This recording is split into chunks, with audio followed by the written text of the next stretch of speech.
ብሩክ በአዲስ ቻናል መጥቷል። ቻናሌም ምን ሆኖ ነው ያለውን ሙሉ መረጃውን አቀርብላችኋለሁ።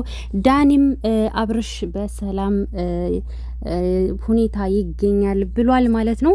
በመጀመሪያ ብሩክ እንግዲህ ሰዎች ይመጣሉ ይሄዳሉ፣ አንዳንዶቹ ይጠቀሙብናል፣ አንዳንዶቹ ይወዱናል፣ አንዳንዶቹ ይፈትኑናል፣ አንዳንዶቹ ይሞክሩናል፣ አንዳንዶቹ ይተውናል።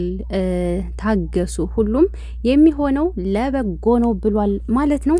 እና ቻናሌ ተዘግቶብኛል በአዲስ ቻናል መጥቻለሁ ብሎ እንግዲህ ሰብስክራይብ አድርጉኝ እያለ ነው። ግን ደግሞ ቻናልን ማንም የሚያዘጋብህ የለም፣ ማንም የሚደርስብህ የለም። ከዚህ በፊት ገዳም ገባሁ ብለህ የሆነ ፎቶ የድሮ ፎቶ ለቀህ ነበረ።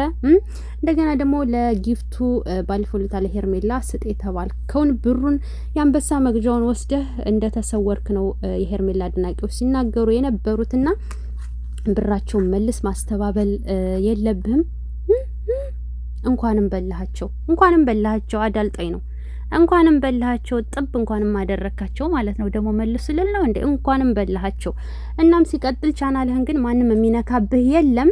በአብርሽ ጉዳይ እንደዚህ በመድረሱ አዝኛለሁ ምናምን ብሏል። እሱን ተወውና ስለ ቻናልህ ግን ማንም የሚነካብህ የለም። ሽጦት ነው ውዶች፣ ሽጦት ነው ማለት ነው። ይሄ ደግሞ ኢንስታግራም ላይ ነው እንደዚህ ፖስት ያደረገው። አንተ ነህ ሲጀመር በሰው ላይ የምትጠቀመው፣ በሩታ ላይ የምትጠቀመው፣ ሩታን ስሟን የምታጠፈው። ይሄን ተንኮል እንኳን ቻናልህን አንተ ራሱ ልሳንህ ቢዘጋ አሪፍ ነበር።